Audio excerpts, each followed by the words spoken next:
Howdy gamers, how's it going? Dark Jester back again with another dog shit video. This time I wanted to talk about something, and it's kind of related to the whole iDubbbz thing that's going on. So you'll know that I don't really like drama much, and I don't like talking about topics that you hear about all the time. I want you to be able to come to this channel so you can hear about something that you don't have to hear about 24/7 everywhere else. That's something I'm really, I try to pride myself on doing. That's why this is literally the first time you're going to hear me say it, but coronavirus. I don't even talk about it on this channel because I know you have everywhere else to hear about it. So I'm not really going to talk about the iDubbbz thing in particular, but that did alone spark something that I really wanted to share and something I personally believe in a lot, and it's that it's okay for things to die.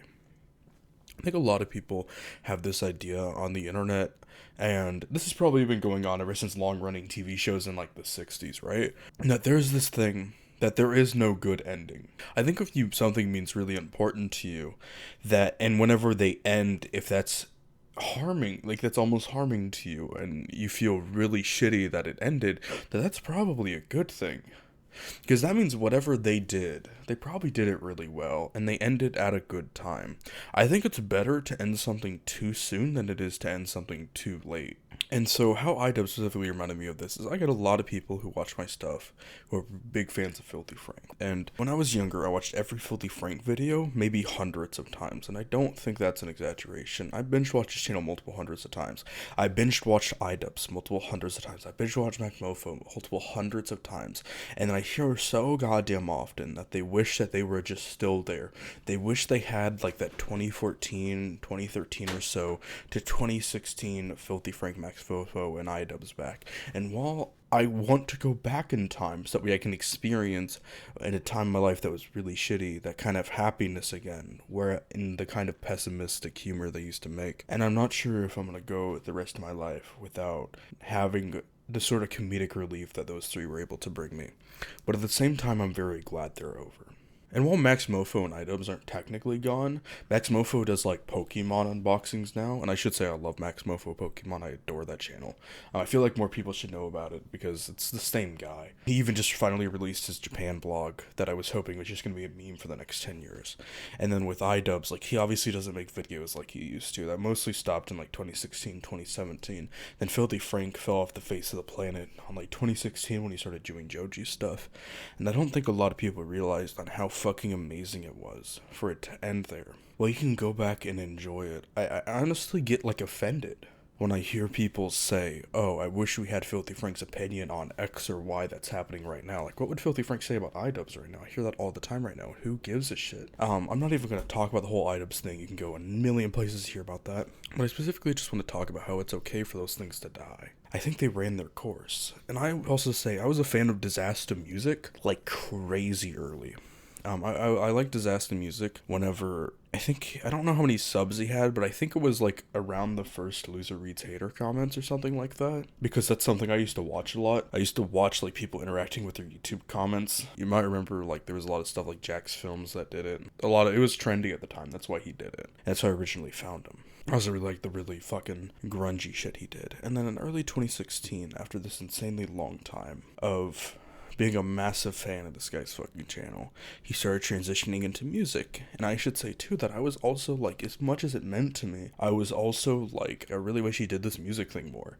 Because when Charlie and like Thom, like that Chloe Burbank era stuff in early 2016, I adored it. I had those songs bumping 24/7, and it's obvious that he genuinely cared about that way more than anything else. And that, like, naturally, he just transitioned into that, and I'm insanely happy for it. Obviously, Joji is by far my favorite artist. No one even comes close to the amount of time I've spent listening to anyone else's music as much as it has been his. I think it was quite lucky, though, because I was getting bored of it about the same time, and I also liked his music a lot, so it's really easy for me to say I'm glad Filthy Frank died, right? And that's also like why the guy who revived the Filthy Frank channel, almost like playing the character, I actually hate that channel so much. I despise it, actually. I think it's okay for things to die.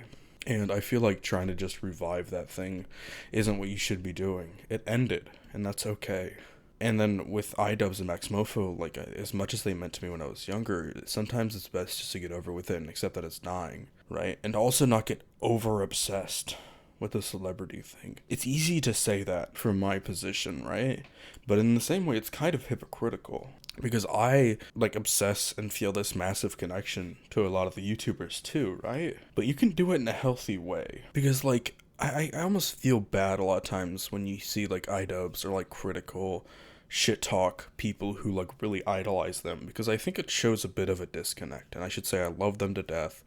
But I think it shows a really big disconnect that I don't think they've been so popular for so long that I think they forget what it's like to really be a fan of someone that's way bigger than yourself. When you really made it, you kind of lose that. But when your life's really shitty, right? When Filthy Frank really meant like a crazy amount to me, you can really root for him. And that's what a fan is. And this was even, recently I heard this in Bert Kreischer on Steve-O's podcast. It's that whenever you're a fan of someone, their success is your success, and you feel this like great deal of vicarious living through these people, and it brings you a lot of joy. Problems come with the people who obsess over them, but the issue is that it's really a small minority. The majority of people handle it quite healthily. They're just genuine fans of what they do. And a lot of times, like, the people like me who are like, just let Filthy Frank die, a lot of times the people who say, oh, I want Filthy Frank back, honestly put less thought into what they're saying, like way less thought than how I'm going to criticize them saying it.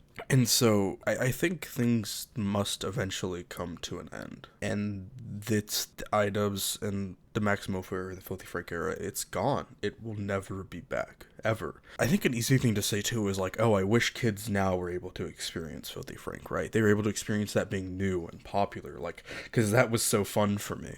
But they have that now. I think it's very naive that they aren't going to find their own people that are going to have just as much meaning to them. Everything is relative. And for the most part, as time goes on, things improve. So, yeah. And I feel like before I end this too, I want to say that this is quite obvious, that this is for everything.